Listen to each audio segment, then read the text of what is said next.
Squibb presents Academy Award.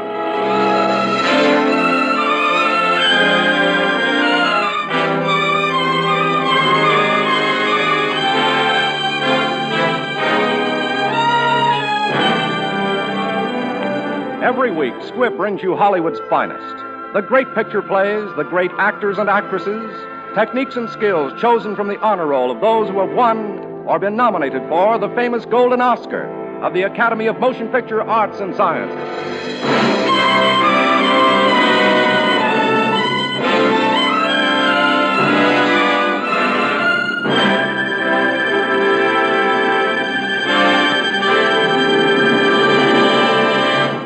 And now, E.R. Squibb & Sons, manufacturing chemist to the medical profession since 1858, bring you the distinguished actor Henry Fonda in Young Mr. Lincoln, with Ward Bond. Young Mr. Lincoln, as Best Original Story of the Year, was nominated for the 1939 Academy Award. Mr. Fonda, as Best Actor of the Year, was nominated for the 1940 Academy Award.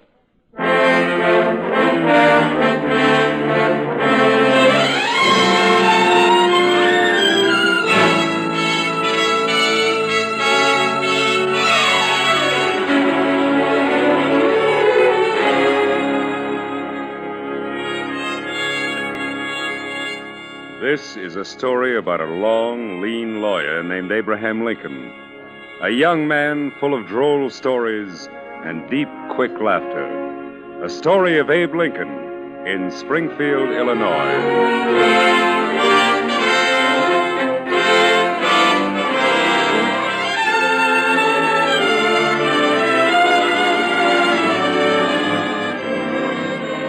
A fine summer afternoon at the fair is over. The barbecue fires glow red now in the darkness, and families are rounding up their children and seeking their wagons for the lazy ride back to town. Suddenly, a woman screamed.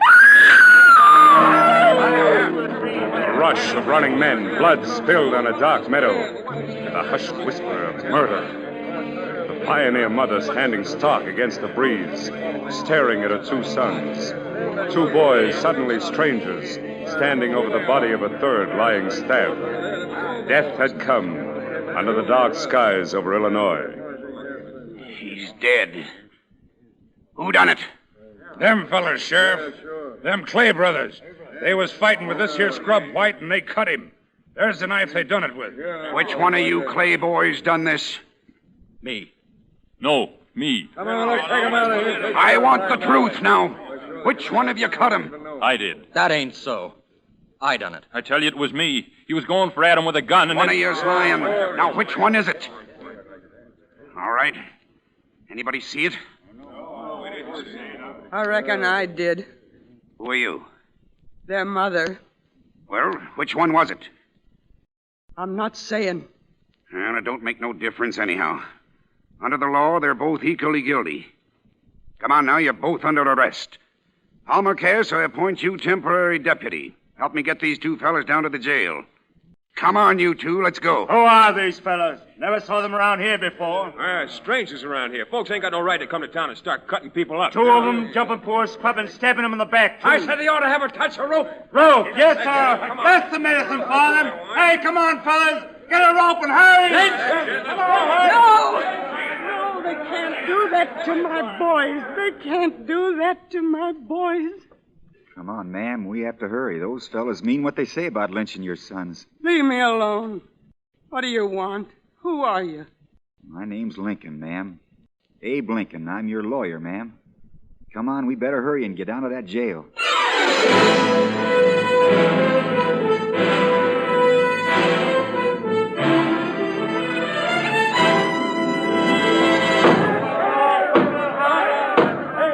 Open the jail door, Sheriff. Let me out of here. I can't, Palmer. They've got to break in. Don't be a fool. They'll get us, too. Can't help it. They'll have to bust in first. We're going to get those murderers, Sheriff.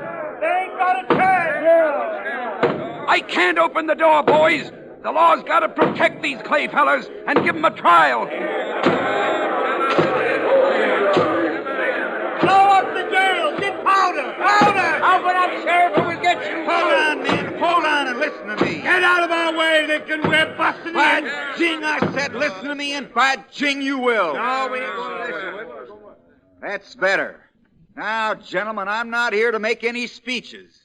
All I got to say is I can lick any man here hands down. We know you, Abe Lincoln. Come on, man, let's get him. Hold on, Buck. I thought I'd find that big mouth of yours around here telling people what to do. I'm Buck, all right. The big Buck of this lick. Then come on and whet your horns. What's holding you? Maybe some of you other gentlemen like to take Buck's place. Me. I can lick you myself. Is that a fact, neighbor, or just your notion? Get away from there, Lincoln, or we'll give it to you, too. Well, if it's not Bill Gentry. First time I ever heard of you trying to break into jail, Bill. I thought you were too busy trying to break out. Shut up! Go on, let's get him. Howdy, Clarence. Last time I saw you, you were heading for the rock pile for beating up your wife. Now, gentlemen, all joking aside, let's look at this matter from my side. You all know I'm just a fresh lawyer trying to get ahead. But some of you boys act like you want to do me out of my first clients. Go ahead, Abe. Go on and talk. I'm not saying you fellas aren't right. Maybe these Clay boys do deserve to hang. But with me handling their case, it looks like you won't have much to worry on that score. All I ask is to have it done with some legal pomp and show. Yeah, but what about our side of it? We've been to a heap of trouble not to have at least one hanging. Sure you have. And if these boys had more than one life, I'd say go ahead. A little hanging mightn't do 'em any harm. But the sort of hanging you boys would give 'em would be so permanent. The trouble is that when men start taking the law into their own hands, they're just as apt in the confusion and fun to hang somebody who's not a murderer as somebody who is. Then, first thing you know, they're hanging one another from pure devilment.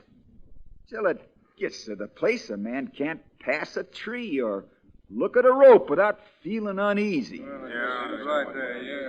We seem to lose our heads at such times as this and do things together we'd be mighty ashamed to do by ourselves.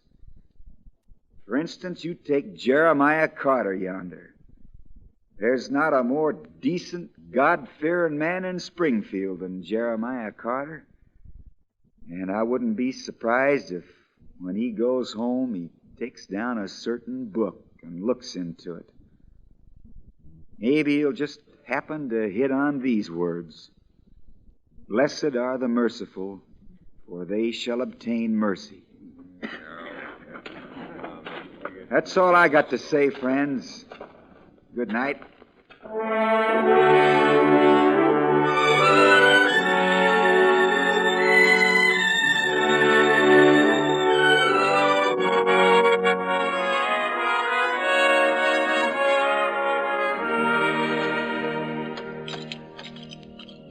Mr. Lincoln, Yes, Miss Clay? I ain't one to talk much, but after what you just done for us tonight, saving my boys from them... Now, save your thanks. Here, I'll give you a hand with those mules of yours. Whoa, mules, whoa. Of course, you know I'm just sort of a jack-leg lawyer without much experience at this sort of business, but as long as you want me, I'll do the best I can. Still, maybe you'd feel a lot safer if my partner was here. Or you could get a hold of Steve Douglas. I hear that silver tongue of his can be mighty useful with a jury. We don't know nothing about lawyers and things like that. Well, I'll do the best I can. You know, my mother, Nancy Hanks, would have been just about your age if she'd lived. I've an idea she'd been a whole lot like you, too. A whole lot like you, ma'am. Thank you. Abigail Clay, which one of your boys killed Scrub White? I can't tell you. I can't. But I'm your lawyer. You can trust me. I don't want to scare you, but we've got a fight on our hands. I got to know what I'm doing. I can't tell you, Mr. Lincoln. It'd be like choosing between 'em. What do you suppose made 'em both say they done it? Matt said it because he's the oldest. Adam said it because Matt's got a wife and a baby, I reckon. There's a lot of people who'd like to see those boys hang. I know, but I just can't. No, I reckon you can't. Take it easy riding home, Abigail, and watch out for ruts. Get at mules.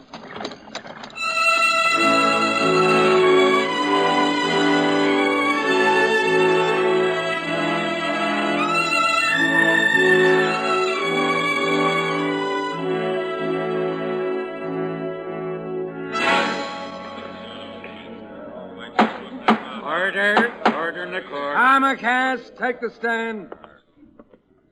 You solemnly swear to tell the truth, the whole truth, and nothing but the truth to help you, God? I do. What's your name? J. Palmer Cass. You knew Scrub White. Sure, Mr. Felder. I knew him. The day he was killed, you'd been with him? All day. Do you recall where and under what circumstances you first saw the defendants? Well, we run into him at the pie contest. Scrub kind of took a fancy to one of their gals, and her fella got sore. They followed us over near the tug-of-war and wanted to fight. What did Scrub White do then? He just laughed and asked them what they wanted to fight with. Knives, pistols, or fists. How did he ask that, jokingly? Yeah, he was laughing all the time. Tell the jury what happened then. Well, Scrub and me had a little argument, and he went off by himself. Next thing I knew, I heard a shot and some shouting, and I run back and found Scrub lying on the ground with those two fellows standing over him. And the knife was on the ground between them? Yes, sir. And where was Scrub's pistol? In his holster. So it went off then while he was trying to get it out of his holster? Yes, sir. Guess it did. Thank you. Your witness, Mr. Lincoln. What's the J stand for in your name? John. Then why the J. Palmer Cass? Why not John P. Cass? Well, Anything the matter with John P.? No, but... Has J. Palmer Cass anything to conceal? No. And what do you part your name in the middle for? I got a right to call myself anything I please. All right, but if you don't mind, I'll just call you Jack Cass. Order in the court. Your Honor, I object to this ridiculous line of questioning. Mr. Lincoln's clownishness may win him a laugh from his friends, but I assure you his entire game of buffoonery is lost on this jury. Stick to the point, Mr. Lincoln. I'll do my best, Your Honor. Now, J. Palmer Cass, you say you and Scrub White had a little argument. What was this argument about? I'd rather not say. Oh, you'd rather not say. Well, J. Palmer, suppose I told you I'd rather you did say. All right, if you want to know. We were arguing about politics. That's something new to argue about. What kind of politics? Well, I've learned different now. But I said that I figured that you had more sense about politics than Steve Douglas. And Scrub, he got mad as a wet hen and said you didn't. Order. Well, looks like I scratched up a snake then. I reckon we can allow all you said to go in. Step down. Your Honor, I'd like to call Abigail Clay back to the stand. Abigail Clay. You love your boys, don't you, Mrs. Clay? You would like to save their lives if you could. You were present the night Scrub White was killed, weren't you? I saw him fighting. Now, don't be afraid of me. I'm not a bloodthirsty man. I'm prepared to offer you the life of one of your sons, provided you tell us which of your boys stabbed and killed Scrub White. Order. I can't. Mrs. Clay, you believe in God, don't you? Do you believe that if you take a solemn oath in the sight of God and on His holy Bible, you are bound to speak the truth? Yes, but I can't tell you. I can't. Your Honor, I protest against the prosecution's attempt to force this woman to decide which of her two sons will live and which will die. I have seen Abigail Clay exactly 3 times in my life, gentlemen, yet I know everything there is to know about her. I know her because I've seen hundreds of women just like her, working in the fields, suffering over some sick and helpless child. Women who say little and do much, who ask nothing and give all. And I tell you that such a woman would never answer the question that's been put to her here. Never. I'd rather, Mrs. Clay, see both your sons taken from you than to see you break your heart by saving one at the expense of the other. So don't tell them. Order! Order! May it please the court to spare the jury any more of these harrowing outbursts, the state will withdraw the question. No doubt Mr. Lincoln will be glad to hear that Mrs. Clay was not the only eyewitness to the murder of Scrub White. Order! Order! Recall Mr. J. Palmer Cass to the stand. J. Palmer Cass. Mr. Cass, where were you at the time Scrub White was killed?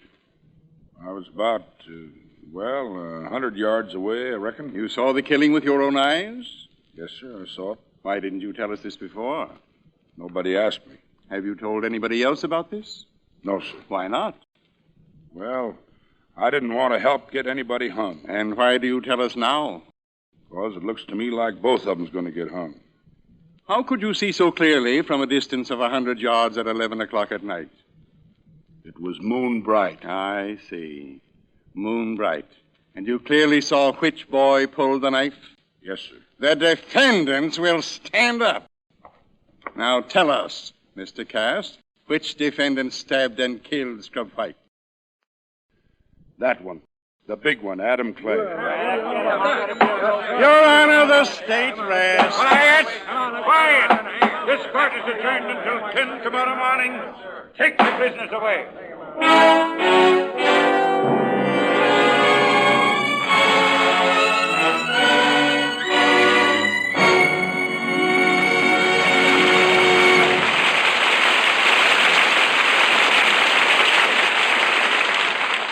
In just a moment, you will hear the second part of Academy Award.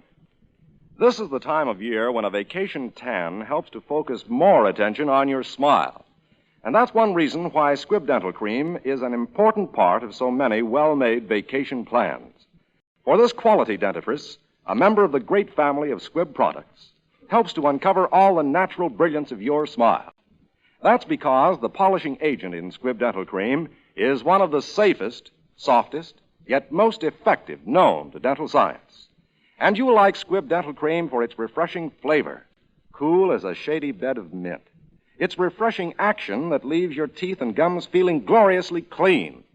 For Squibb Dental Cream is 3 ways refreshing. You can taste, feel, and see the refreshing difference. Something to remember when you're buying a dentifrice. Ask for Squibb Dental Cream.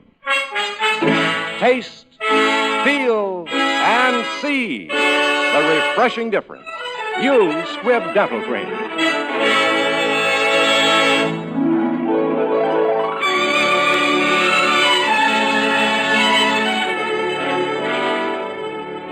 Before continuing with part 2 of Young Mr. Lincoln, we want to thank 20th Century Fox for making this story available. Henry Fonda and Ward Bond will soon be seen in the 20th Century Fox production, My Darling Clementine.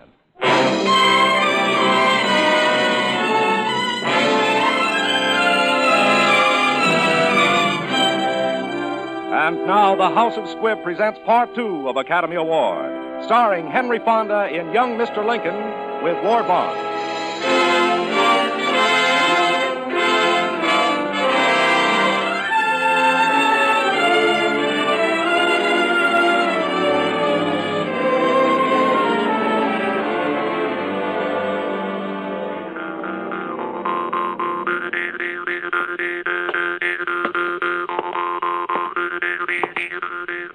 Pretty music you're playing there, Mr. Lincoln.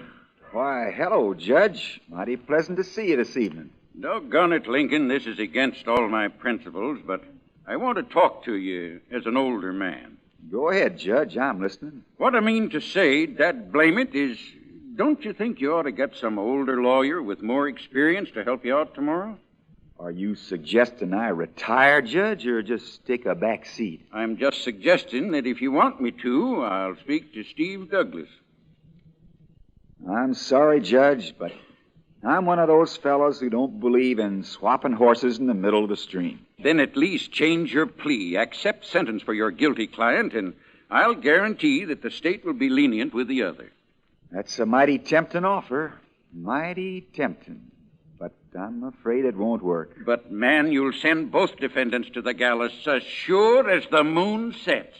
Maybe, but just the same, that's the way it's got to be. Good night, Judge.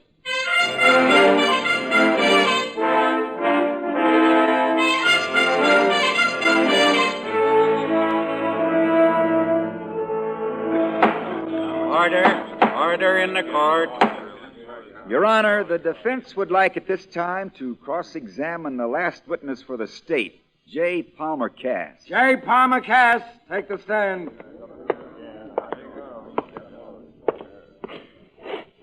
Mr. Cass, yesterday you identified Adam Clay as the killer of Scrub White.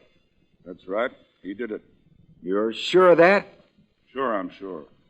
Well, I just wanted to know. Now, you say you were about 100 yards from the scene of the fight? Just about. Are you familiar with the land over there? Yes, sir. What's the nature of it? Well, there's a little clearing and... Any trees? A few. Where are they? Between the clearing and the fairground. And you saw through these trees? No. I was already through the trees when I saw them fighting. Oh, I see.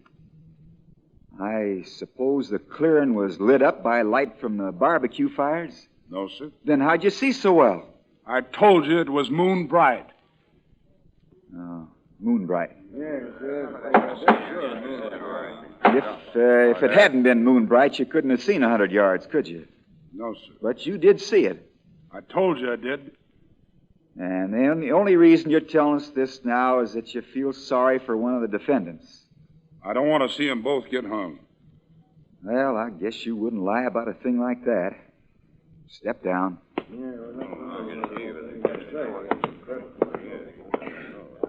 Oh, Mr. Cass, I forgot. There's just one more question I'd like to ask you. You needn't bother to come all the way back to the stand. Cass, what'd you have against Scrub White? Well, nothing. And what'd you kill him for? I don't know what you're talking about. Oh, yes, you do. Look at this book. It's Gowdy's Almanac. Go on, look at it. Look at page 12, the night of the murder. See what it says about the moon? That the moon was only in its first quarter that night and set at 10:21, 40 minutes before the killing. So it couldn't have been moon bright, could it? No. Order! You lied, didn't you, Cass? You weren't trying to save these boys' necks, were you? You were trying to save your own, weren't you? Well, come on, weren't you? No. Then why'd you lie? I didn't lie. You did lie. That's just as plain as the nose on your face. But why? Come on, tell us. What made you tell a lie about that moonlight? I don't know what you're talking about. Then I'll tell you what I'm talking about. You lied because you and Scrub White had a fight. But it wasn't about politics. You never mentioned politics. That was your first lie, wasn't it? It was politics, it was. No, you were fighting about something else. Maybe it was money. You owed him money, or he owed you. No. Maybe he was getting a little graft here and there, and you wanted to be in on it. No, sir. Well, what was it? Come on. It was one of those things, something that made you want to get rid of Scrub. You're crazy. He was my friend. Maybe, but just the same, you lied. Now, why? Why did you say you saw what happened when you didn't see it? All right, I'll tell you what happened. You heard a row.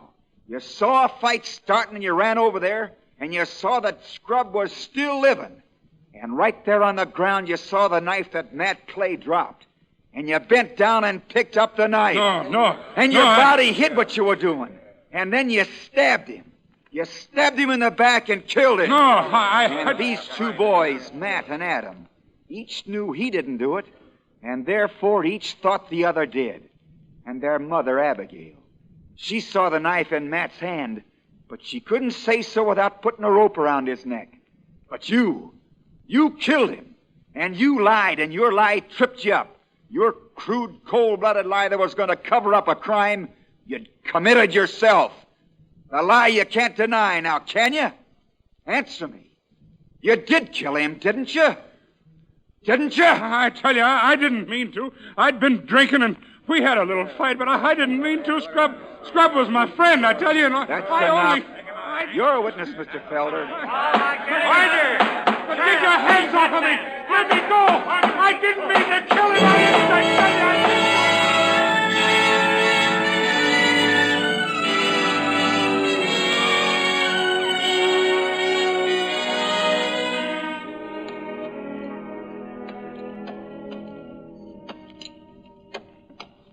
Well, I reckon there's nothing holding you people now. No, sir.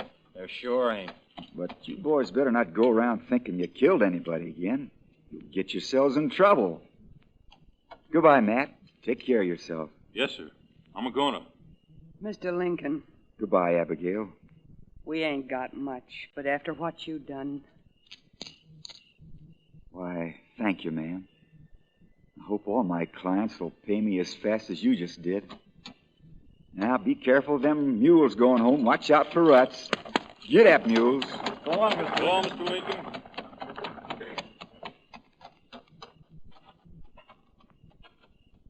Oh, there you are, Abe. I had a heck of a time finding you. Oh, evening, Judge. Abe, I wanted to tell you I thought you pulled a brilliant piece of strategy today, and I'm sorry about trying to talk you into taking on an older lawyer, but I didn't know you had that ace up your sleeve. Nothing to worry about, Judge. I might have done the same thing if I were in your boots. How did you happen to hit on Cass as the guilty one? Well, Judge, I got to thinking about Cass when he insisted on parting his name in the middle. Struck me he might have reasons for wanting to be secretive about himself. And when I found a copy of the almanac, that cinched it. Where are you heading, Lincoln? Oh, just thought I'd walk up the hill a piece, Judge. The boys will be looking for you. What'll I tell them? Oh, just tell them I got the smell of the country in my nose. And I think I'll go on a spell from here.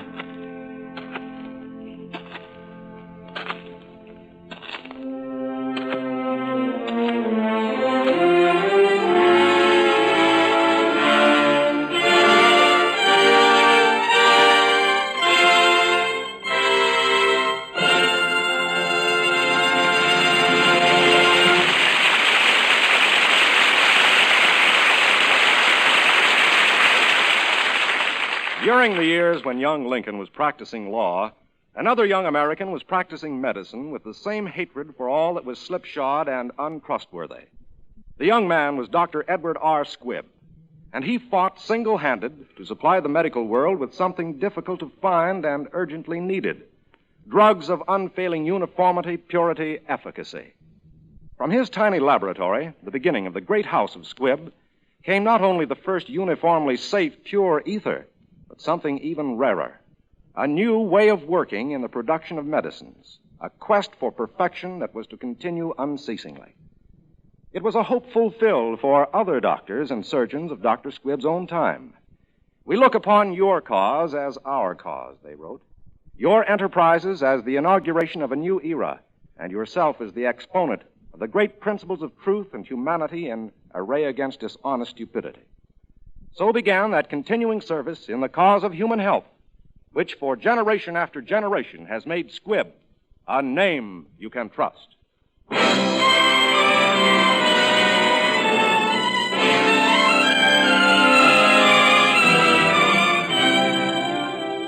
Next Wednesday, another great picture. The House of Squibb will present Academy Award starring Douglas Fairbanks Jr. and Virginia Bruce in The Prisoner of Zenda.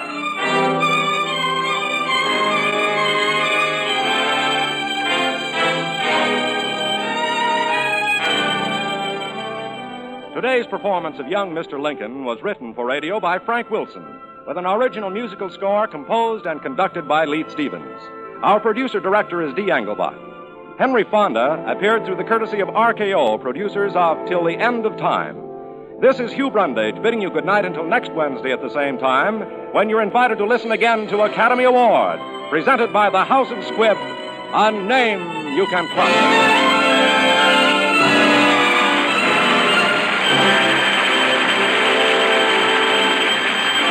This is CBS, the Columbia Broadcasting